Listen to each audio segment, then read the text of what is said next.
What's up, everybody, and welcome back to Fireside Giants. I'm your host, Anthony Rivardo. I'm joined by my co-host, Alex Wilson. And of course, the news broke yesterday. Wink Martindale turned in his letter of resignation, or maybe he didn't. I don't know. It's a little bit confusing. We're reading reports now that he hasn't officially resigned, but he plans to resign. I guess there's some negotiating that needs to happen between Wink Martindale and the New York Giants. But what we do know is that when this is all said and done, the Giants will have a vacancy at their defensive coordinator position. So they're going to need to fill that position, and we're going to talk about 5 potential candidates for the New York Giants to hire as their next defensive coordinator in today's episode. A few of them are really exciting. We mentioned a few of them in yesterday's episode. There's a couple other guys that we haven't mentioned quite yet or haven't really dived into too deeply, so I'm excited to do that in this episode. But before we do all that, make sure to leave a like if you do enjoy this episode. Subscribe to the channel if you are new. Ring the bell so you don't miss an episode. Comment your thoughts on the topics down below in the comment section. If you're listening on Apple or Spotify, please make sure to leave us a 5-star review. And go ahead and follow us on all of our social media channels at Fireside Giants. Without further ado, Alex, how are you doing today, my friend? How are you feeling about this whole Wink Martindale saga? I know that the news is getting a little bit confusing here. And who are some of these defensive coordinator candidates that you're excited about? Yeah, things are getting pretty crazy. Obviously, we didn't really anticipate the Wink Martindale release, and it kind of happened out of nowhere. But I can't say I was really surprised. I think it was like a 50-50 shot. Obviously, they end up parting ways. It's not official just yet, but it seems like it's headed in that direction. Obviously, someone on Twitter posted they saw Wink Martindale going down to Florida. Nothing really to write home about there. He lives in Florida, so I wouldn't, no rumors to be had. But look, the Giants now are in the market for a new defensive coordinator. And there are options. There could be more options on the way. But we ask ourselves, what do we want in a defensive coordinator, Anthony? And I think right now, you have to look at this defense and say to ourselves, what are our strengths? How do we maximize those? You know what I mean? How do we get our players with really great upside in a position to get better and to become, the peak potential that they offer this team? And my first and foremost thing is looking at the outside linebackers, Kayvon Thibodeau, Azeez Ojulari, those guys. There's no reason that they ranked so low in terms of pass rush win rates or whatever it might be, any of the advanced stats you want to look at. They really took a big step in the wrong direction. I think this team needs to go out and find a coach that's going to maximize Kayvon Thibodeau's skill set. As a pure edge rusher, we know he's got the physical, the tangible traits. He's obviously a good dude, gives back to the community. He's got the intangibles as well. He's a leader. There is no reason that he should not be one of the best pass rushers in football, right? There's no difference to me than him or Josh Allen or any of those other guys that are really, really high up there in terms of their dominance. Kayvon Thibodeau's got the qualities and the abilities to do just that, be an elite level player. The Giants, the Wink Martindale system just did not really contribute much to aiding their pass rush dominance. So I'd love to find somebody who's going to maximize that. I was just saying to Anthony right before this episode started, look at what the Jets are doing right now with Bryce Huff and Jermaine Johnson. One of them's a UDFA. The other one is a late first-round pick. Both of them are on their way to having extremely dominant, successful careers. Bryce Huff is going to get a big contract this offseason. They're churning out high-quality pass rushers. They have a system in place. They know how to maximize edge talent. And in my opinion, the Giants need to bring in someone that's going to maximize edge talent because right now they aren't doing that. And you don't draft Kayvon Thibodeau 5th overall with his skill set and see below average win rate and pass rush percentages. You can't justify it. So, Anthony, in your mind, what are you looking for in a defensive coordinator? Are you looking for someone who's going to be more of a well-rounded guy or someone that's we're going to maximize our pass rush. We're going to really get these front 4 guys to dominate. That is our goal. And then everyone else will fall into place. How are you kind of perceiving what we need to fill this vacancy? Yeah, I'll just kind of throw out some ideas. One thing that I would like to see from the defensive coordinator, somebody that rallies the troops, and I know that's going to bring up the number one name that you're excited about, Alex, is Antonio Pierce. That guy is a leader amongst men. He's a player's coach for sure. The players love him. They gravitate towards him. He knows how to motivate them, get that dog out of everybody, get everybody playing to the best of their capabilities. So that's a motivator is one of the things that I want to see. And not to say that Wink Martindale wasn't that. It sounds like he did have a very good relationship with most of his players. But I will say in terms of defensive scheme, defensive strengths from the scheme, yeah, pass rush is definitely an important one, and the development of pass rushers. Because like you said, Kayvon Thibodeau needs to develop. We need him to take that step forward. I don't know if he was taking that step forward in this blitz-heavy Wink Martindale defense that doesn't favor edge rushing talent. So I would like to see this next unit, this next defensive scheme that gets put into place really favor edge talent and create more one-on-one pass rushing opportunities for guys like Kayvon Thibodeaux and even Azeez Ojulari, because I still think Azeez Ojulari is a good player. He needs to stay healthy, of course, but he also needs some proper coaching to get him to continue to develop. I think him and Thibodeaux both need a lot of help in their development process.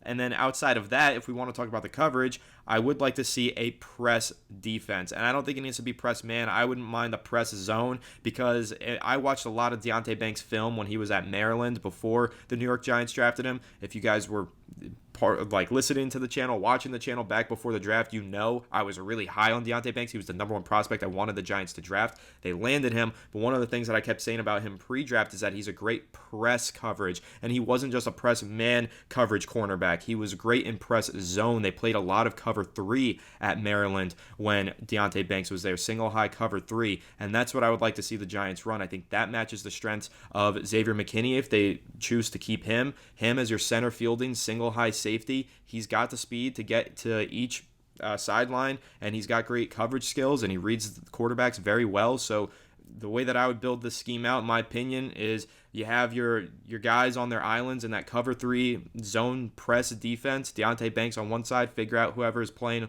opposite of him, and then you have your center fielding safety with Xavier McKinney, and you get some good pass rushers up front. Maybe a 4-man front. I wouldn't mind the 4-3 defense this time around. Obviously, that's going to take some opportunities away from Micah McFadden, but it will create opportunities for a guy like Isaiah Simmons to play more as a coverage linebacker in a 4-3 scheme, and then you just move Kayvon Thibodeaux down as a defensive end edge rusher with Azeez Ojulari, and of course you have Dexter Lawrence on the interior, and maybe you find one other guy on the interior to really bolster that unit. So that's kind of how I would like to see the Giants set up this defense. Again, I don't know which coordinator would be planning on implementing a scheme like that, and I'm not saying that I'm closed-minded and I'm choosing 4-3 versus 3-4. That's not necessarily the case, but when you're asking me where I want the strengths to lie in this next defensive scheme, it's with press coverage and it's with pass rushing from the edge and making the most of Xavier McKinney if he is re-signed. Again, I don't know if he's going to be re-signed. We were kind of chatting about this before we started recording, Alex. A price tag for McKinney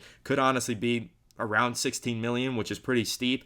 I'd do it. I know you have some reservations about it. I know plenty of listeners have reservations about it. But again, just looking at defensive scheme, what I expect going forward, what I want from it, I would really like to see them maximize the talent on the edge and really create a system that's built for success from Deonte Banks and Kayvon Thibodeaux. Those are my two main answers to your question there. Yeah, I mean, look, as long as the Giants can take a step in the direction where we see progress, obviously this defense, the rankings are quite bad. I mean, we could sit here and defend Wink Martindale, but the truth is that the defense ranked in the bottom 20 in most categories. So, what are we really losing? I don't know. I think that there's a lot more that goes into just those rankings, like obviously the fact that the offense can't stay on the football field and it puts more pressure on the defense, and the defense is on the football field a lot. We've seen worse. I can tell you that right now. We've seen a lot worse defensively than what we had this past season. But I don't think we're going to see like some drastic fall off in production by getting into another defensive coordinator. I don't think that's going to be the case. I'm most curious to see how they address the outside linebacker position in terms of adding more talent to it, mainly because I don't know if Azeez Ojulari can be trusted. In fact, I would go on record saying I don't trust him at all to be the future, especially with his health issues now. I think we can safely say he's injury prone. Kayvon Thibodeaux, that's the guy that needs to step up and be a star, and I think that he has the capacity to do that. And I think they got to get a coach that's going to help him do that. So we're in lockstep in that regard. I just saw someone on Twitter recommend the idea of Mike Zimmer, who's taken a year off of football, was consulting with, Colorado and Deion Sanders and whatnot. He's been kind of relaxing, getting his mind right, because I think he said he has like 270 acres of land in Kentucky. He's chilling out. So, obviously very experienced. Some people want proven commodities. Some want people with experience. Mike Zimmer is experienced. Like, that's a guy that obviously has a ton of it. So, if you want to go with less experience, Antonio Pierce is the guy. And here's my take about Antonio Pierce, and I think that, Anthony, this is something that we should definitely consider. I think you brought this up earlier today, was that Antonio Pierce is a really big personality too. Is there a conversation to be had that, Wink Martindale being a really big personality, like some would say abrasive at times, is that a concern for the Giants and Antonio Pierce? Like, is Daboll going to be able to get along with Antonio Pierce, who obviously they could butt heads on certain identities and certain schematic things or coaching decisions? Is that a concern? Is Daboll going to go for a safe option and just get a guy who's going to fall in line and do whatever he says? I'm curious. I honestly am. That could be telling. You know what I mean? If Daboll brings in someone like Leslie Frazier, who's going to fall into line and Daboll knows he can control him. I mean, look, just because they're connected, right? Just because they have familiarity from the past, like they are, they have a history. So they're friends. Like they're together in this. They would be able to work in terms of a connection. If they bring in someone outside of that realm of perspective, someone that's new, fresh, like someone that maybe doesn't have that connection with Brian Daboll, is that going to ruffle some feathers at some point? I don't know. I'm just bringing up the point because I think it's worthwhile to discuss. Art Stapleton, I saw, has been arguing with a lot of people on Twitter today about the fact that like everyone's painting Daboll to be the bad guy in this scenario, and I think that Art has a point when he says, why is everyone expecting Daboll to be the one to bend the knee to Wink Martindale? Wink, he's the head coach. Why are people expecting Wink to get out to like be the why was everyone thinking that Wink is the victim in this scenario? Why is Daboll the one that has to change? Wink should be falling into place for Daboll, who's the head coach here. It's a perspective thing. I don't know. There's a lot that probably went on behind the scenes that we just simply don't know about. It seems like it was a staff issue. So, firing Wilkins, maybe he wanted to get rid of Wilkins. He didn't see the proper progress from Kayvon Thibodeau and Ojulari. He blamed Wilkins for it. Wink Martindale fired back. That's my guy. You can't fire him. Like, I trust him. And then, Wink was like, I have to fire him. Like, our outside linebackers are garbage. They're not developing. And that's where that's where things started to materialize. You know what I mean? That's where the tension started to grow. Just a thought. What do you think about that in terms of how you think this tension grew? And do you think it's more on Daboll? Is this something that we have to be concerned about with Daboll? Like his ability to get along with new coaches? I don't necessarily know. Just want to discuss it. It's kind of tough to say because we're not in that building. What I will say about Brian Daboll, there's also the reported feud that he has with Sean McDermott. Of course, the Monday Night Football game that the Giants had against the Bills earlier this year, that's his former head coach. They kind of just like slapped each other's hands and kept moving, which really corroborated claims that they don't like each other and that they did have some sort of a falling out. So you are kind of seeing a trail left behind with Brian Daboll wherever he goes. Coaches end up not liking him, and he ends up having falling out in relationships with coaches. So I think that is something to talk about. I think that is a point to be made that Daboll seems to burn some bridges. Daboll seems to not get along with everybody. But at the end of the day, sure, he doesn't get along with everybody, but if there are people who he does get along with, as long as it works, if the Giants win games, it wouldn't matter. We're only talking about it because the Giants lost a lot of games this year. I mean, my thing with the Wink Martindale situation is I agree in the sense that, he's making a big deal out of this. He resigned, like he's upset because Daboll fired one of his assistants. Daboll's the head coach. Daboll had to fire that assistant. Like the outside linebacker position underperformed this year. Someone has to be held accountable. Daboll's running his team the way he sees fit, with the backing of his general manager as well, with Joe Shane. He's not everybody's gonna love Brian Daboll. I think that's obvious with the way that he coaches, with the way that he behaves and performs. I know that there was conversations midway through the year where Daboll's sideline antics were starting to become a problem for Wink Martindale, with how frustrated vocally and screaming, all that rah-rah stuff that Brian Daboll was doing to not only the refs but to players and to coaches as well. Daboll's a very intense guy. He ruffles a lot of feathers in that way, and yeah, it's obviously going to be a deterrent to some people. Some people aren't going to want to deal with that. Some people don't appreciate that and don't respect that. And I guess Wink Martindale is just one of those people that doesn't respect it and doesn't appreciate it. So listen, at the end of the day, when Daboll's looking for his new defensive coordinator, I don't think that he's just going to look for somebody who falls in line and does whatever he says. If he were to do that, I know you mentioned Leslie Frazier. I don't think that's a good example of a guy who's going to just follow what Daboll says.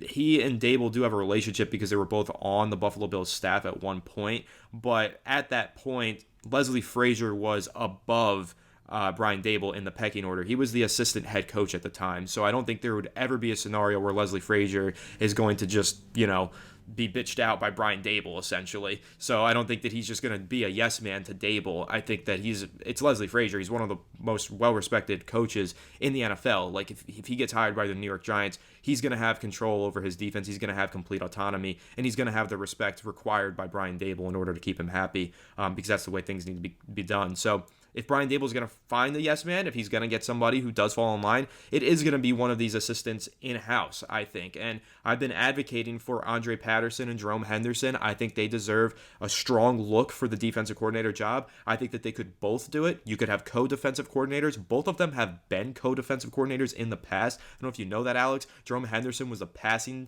defensive passing game coordinator for the Atlanta Falcons before he came to the New York Giants. And Andre Patterson was a co-defensive coordinator for the Minnesota Vikings and assistant head coach before he came to the New York Giants. So both of those guys have been co-coordinators before. I think that's a perfect marriage. I think it makes a lot of sense if the Giants want to have them be co-defensive coordinators going into the season. You keep a lot of continuity. The scheme doesn't have to change too much. You cater towards the players. These coaches are really well loved by the players and well respected. But again, like you mentioned, that to me would be the hiring where Daboll is avoiding any type of conflict, any type of big personality. He is getting a guy that he knows, or getting two guys rather, that he knows are going to kind of just fall in line and do what he says. That would be that hiring. But for me, the Leslie Frazier one doesn't fit that. I think that Leslie Frazier has so much respect in this league that wherever he goes, he's going to have his voice. He's not going to be just barked orders at, and he probably won't put up with a lot of stuff that Daboll does that, again, Wink Martindale got sick and tired of. So really, overall takeaway from the situation for Brian Daboll, I'm not super concerned just yet, but it's something to monitor. If this continues to happen year in and year out, if we continue to hear tension between Brian Daboll and this person, Brian Daboll screaming at this coach, Brian Daboll throws tablet at this player, like if we start to hear more and more into next season, it's going to become a serious problem. I don't think it's a serious problem just yet.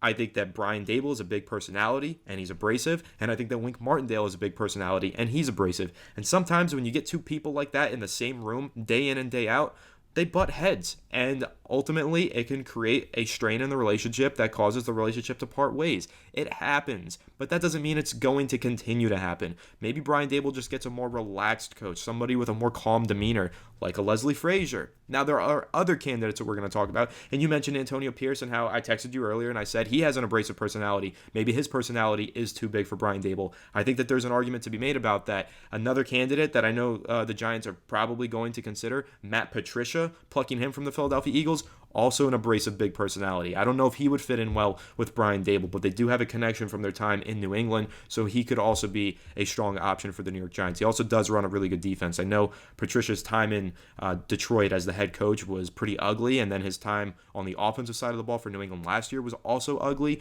but really if you look at Patricia over his entire career, he's always ran a very good defense, and he's always led his players very well, so I do think that he's a stronger candidate than most fans realize. But again, back to your original point, Alex, and I'll let you kind of hit more on the Antonio Pierce topic because I know that's one you're really excited about. I'm just going to say my piece on Pierce's personality.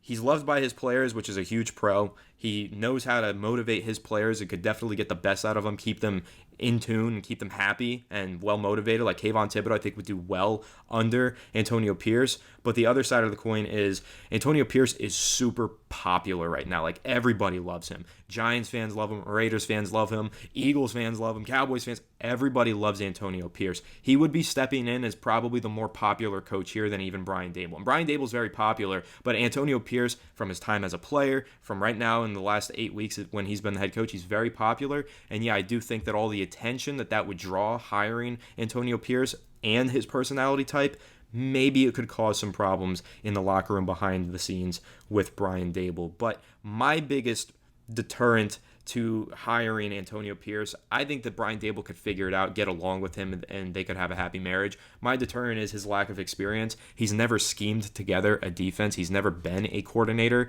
It's a big jump from linebackers coach to interim head coach for sure, and we saw some promise in those 8 weeks as a motivating head coach type.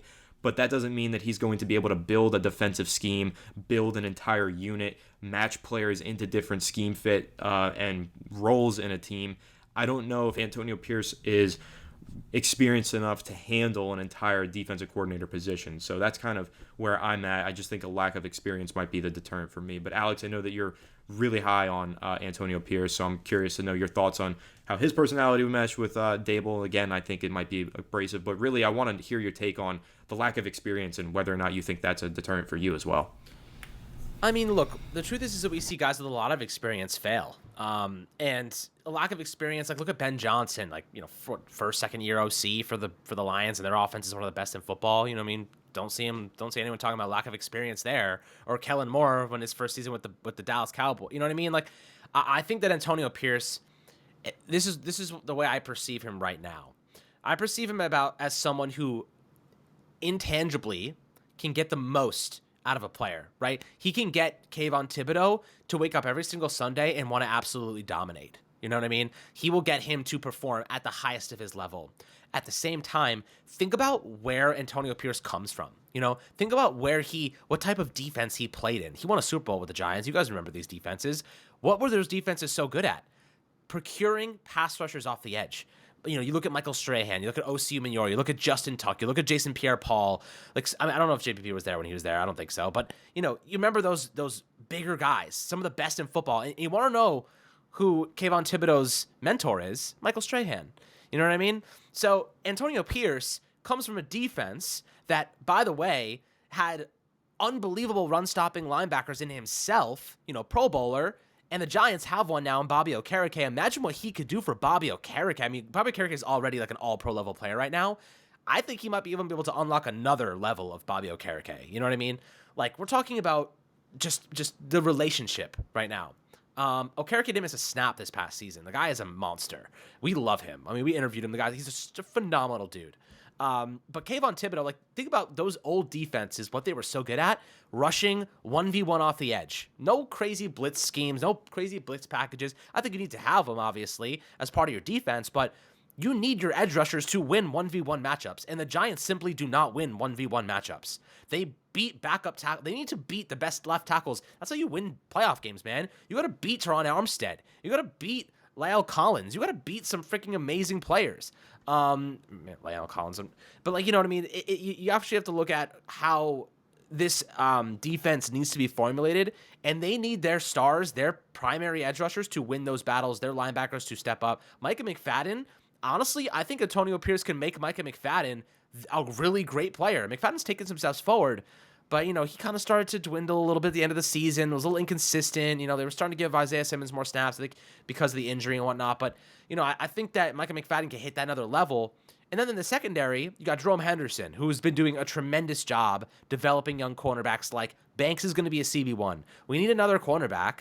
So, obviously we'll have to go out and get one of those. But, I feel as though right now I'm pretty high on Antonio Pierce because I think he's going to get the most out of your players. He has really good assistants already here in Andre Patterson and Jerome Henderson. Obviously, you're bringing some more guys. He has probably an extensive list of people that he knows from the defensive side of the football. Am I worried about his ability to command the defense? Not at all. Why? He just commanded a whole Raiders team, won multiple division games, and beat the crap out of Denver at home in the final game of the season. Like, he just commanded that team. You know what I mean? And he has no experience. He walked into that job, and he's a leader, man. The guy's just a born leader. And I think that when you have an opportunity to get born leaders like that connect with the players, it unlocks something. He's going to gain experience on the job. He's going to get that feeling. He's going to get that support. And I think that, from a perspective of leadership, there's nobody better. And as a defender, as a defensive coach, the guy did it himself, man. He was an elite linebacker. The guy's a Super Bowl winning player, a perennial Pro Bowler. Like, he has some experience now. I'm not so concerned about the experience side of things. Now, I know there was one controversial player that was on your list, in Matt Patricia. Personally, I'm gonna quell that and say I don't want Matt Patricia. I don't know if you want him or not. I'm just gonna say that I don't want him simply because I think that he was abrasive with Detroit. He was a problem in Detroit. I don't trust him. I know he has experience with Brian Daboll.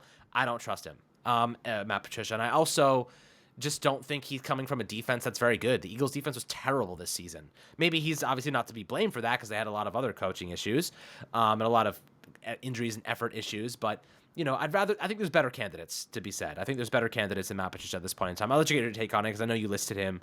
Obviously, mainly the connection between him and Daboll was the primary variable you mentioned.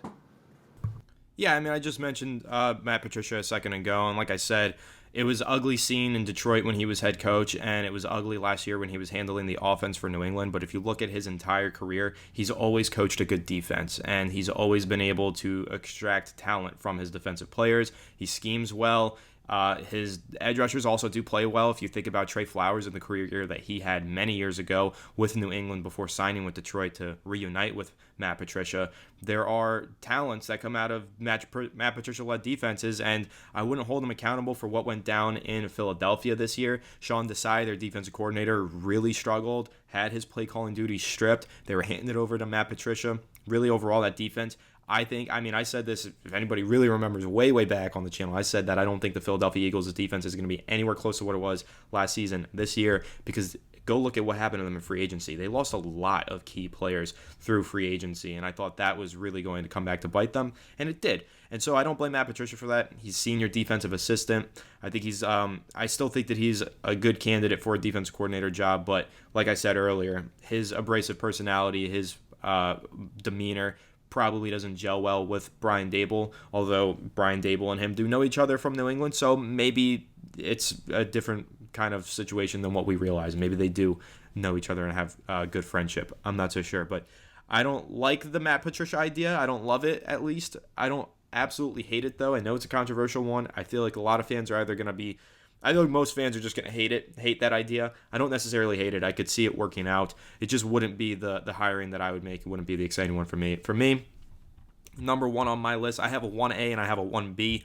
1A for me is Leslie Frazier. I think that he makes way too much sense as the next hiring. He took a year off of coaching. He was formerly getting looks before he took that year off at head coaching positions, including the New York Giants head coaching position. He's definitely liked in this organization. He's definitely liked by Brian Daboll. They have that connection. And Leslie Frazier is a damn good coach. Year in and year out, Leslie Frazier coaches the best defensive units in football. Not the number one, but in the top 10, year in and year out, Leslie Frazier's units are always near the top of the league. So if you want to replace a defensive coordinator that was really well liked in Wink Martindale, who coached a good unit, his unit still ranked 27th this year.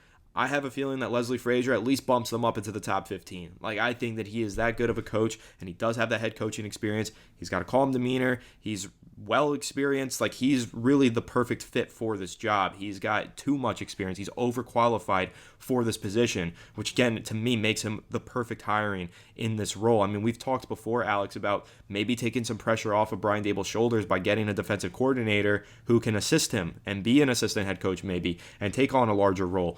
Leslie Frazier is a former head coach, and he could do all those things. He could take pressure off of Brian Daboll's shoulders and help him run things on the day-to-day as an assistant head coach and be a damn good, one of the best in the NFL defensive coordinator. So for me, Leslie Frazier tops my list.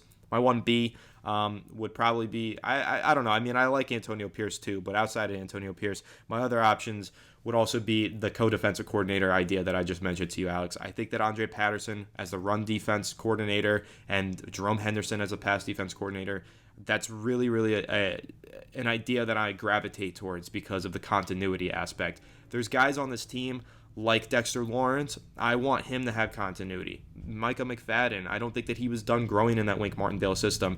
You could keep some continuity by keeping those assistant coaches and making them coordinators. You can get guys like Deontay Banks to continue to grow in this system. Continuity is crucial. Bobby Okereke as well. I wanted to see him another year with Wink Martindale. No, he's sad to see Wink Martindale go. He said that he was going to be kind of heartbroken about it, and now Wink Martindale's going, so I think the best way to appease those players who really fit under that Wink Martindale mold and really appreciated what this defensive coaching staff brought to the table would be to hire from within. So, Alex, I'll ask you your take on that. I kind of mentioned my Leslie Frazier take. I know you've already given your opinion mostly on him, but the idea of Andre Patterson and Jerome Henderson being co-defensive coordinators, I think it's a strong idea. They've both been co-defensive coordinators in the past, as I've already mentioned, but I'm curious to know how you feel about it. Do you think an in-house hiring makes sense for the situation, and would those guys be on the top of your list in that regard, or do you think that seeking an outside source is the best idea? I mean, I think that it should definitely be expanded to internal opportunities. You know, Jerome Henderson's been here forever, well respected, has survived multiple coaching staffs. Excuse me. And then, of course, you have Andre Patterson, who is one of the best coaches, the defensive line coaches in the league. Like, he routinely churns out some of the best pass rushers in the game. Daniel Hunter, Everson Griffin, Dexter Lawrence unlocked another level.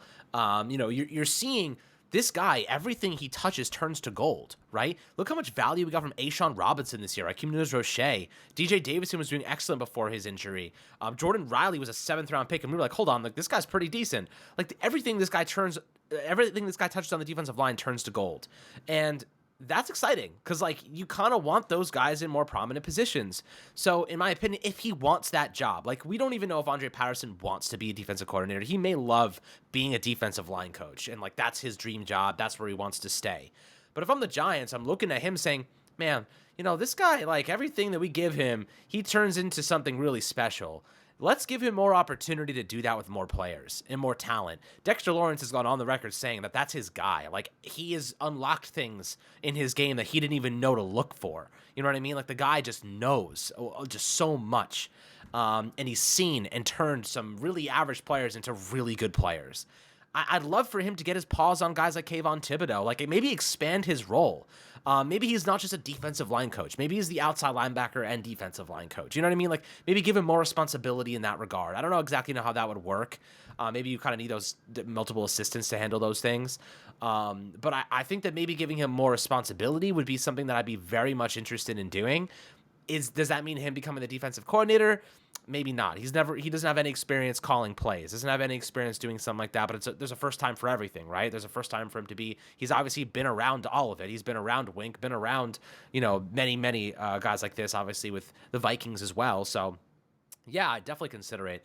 When it comes to Jerome Henderson, he is routinely regarded as one of the best DB coaches in football. This guy has really helped some guys take big steps forward. I mean, Adoree Jackson's been solid for us. Obviously, liability at times, but solid for the most part. He served a purpose here. Deonte Banks is on a one-way path to being a star.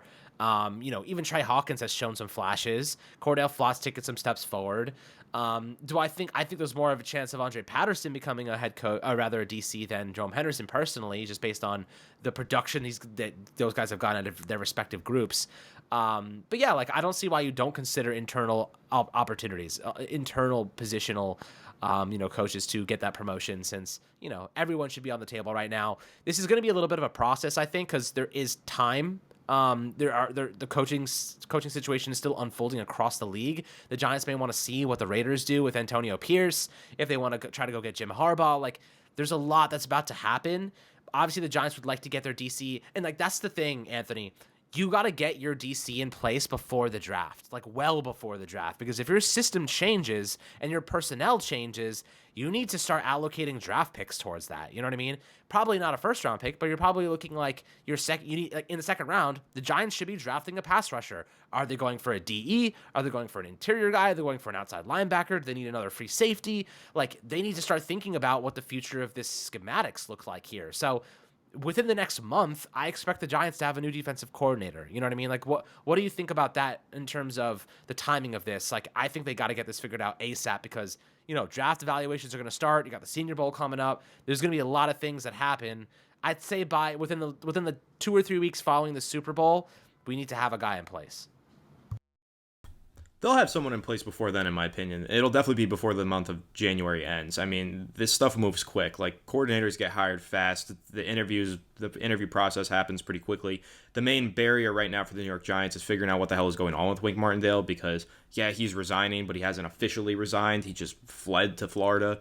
So they got to figure that out. If they're going to trade Wink Martindale, if they're going to negotiate with him and figure something out, it's got to happen soon, and it will. So I think that the Giants are probably going to get somebody hired within the next couple of weeks. I don't think it's going to take too long for them to find somebody, especially if they're looking in-house and looking at a guy like Leslie Frazier, who is not with the team currently. He is just a free agent, essentially. That guy, and I mean, Leslie Frazier, Antonio Pierce, Andre Patterson, Jerome Henderson, if those are 4 of their top candidates, none of those guys are currently coaching right now. So they're all available for interviews and can be hired pretty much as soon as the Giants want them to be. So I think this is going to move pretty quickly, and the Giants are going to get their guy. But like you said, it is important for them to determine what is their scheme going to be. I don't know if Brian Daboll is going to determine that, or if he's going to just let the coordinator figure that out. Maybe he has in mind, I want to switch to a 4-3, or I want to run a 3-4, I want to run more zone, or I want to run more man. Daboll's probably got an idea of that, and that idea is going to help inform him on his decision making with hiring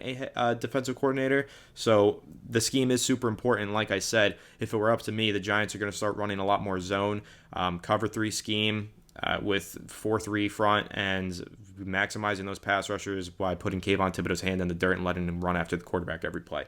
That's how I would run it, but I think that matches the Giants' players and their skill sets well. But again, Daboll might see it differently, and so it's going to be up to him to figure out which coordinator is going to run whichever scheme to the best of their capabilities. And it's going to be super interesting, and I'm excited to see who does get hired. And of course, we're going to continue to update you on all of the rumors around the New York Giants defensive coordinator position and their offensive line coach position. We could give you probably an update on that tomorrow. They have an interview coming up with the Raiders offensive line coach. So update you on all that stuff, of course, right here on Fireside Giants. So make sure to leave a like if you did enjoy this episode. Subscribe to the channel if you are new. Ring the bell so you don't miss an episode. And comment your thoughts on the topics down below in the comment section. If you're listening to Apple or Spotify, please make sure to leave us a 5-star review. And go ahead and follow us on all of our social media channels at Fireside Giants. Without further ado, we'll catch you on the next one. Have a good one. And let's go Giants.